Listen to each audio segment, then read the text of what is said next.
Okay, so further to our discussions yesterday around the customer LDAs, I've created an LDA table, and you access it by going to Tools, User-Defined Windows, down to the end of this list. You may have to scroll quite a long way down, actually, it's a long list. But if you get to the end, you will find a table called grct_LDA.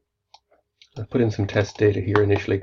Now, one thing you'll have to do when you actually open this table for the first time is you will see these two fields here. So just go to Form Settings and turn off the code and the name.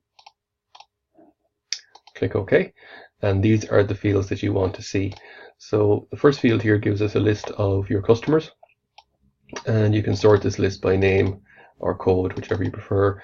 And if we're looking for a particular name, we just type in the start of the name and that account should appear. You can bypass the customer name because that fills in automatically. Go to the item code. You select either a specific item code and give a rebate percentage rate, and then a date frame, or a start date and end date basically. So we can say this started at the beginning of the year and will end at the end of the year. So we can just type in 31st of the 12th, 2018. Click update and you're done.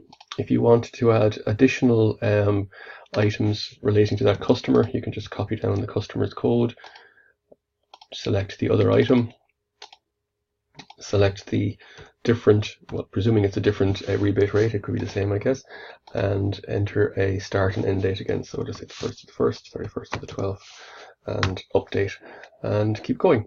If you have a customer who buys, or for whom all of their products are subject to the rebate, you simply select this top option here, the 4 hashes, and go in and put your rebate rate, and again your start and end date. If you fail to fill in any of these fields, the system will give you a warning message at the bottom of the screen. So there are certain compulsory fields such as the customer code and item code, the start date and end date.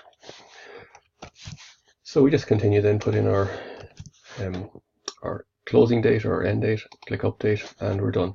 To remove any of the records from here, you simply highlight the row, just click on it once and then remove, and you can remove as many of the rows as you want. Now you have to do it individually, there's no option to do this en masse.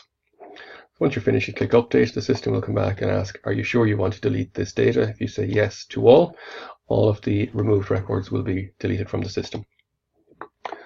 So that's as far as I've gone with the exercise at this stage. I need you to put in a few LDAs, and then we can move on to look at the customers and the calculations that we wish to do on that.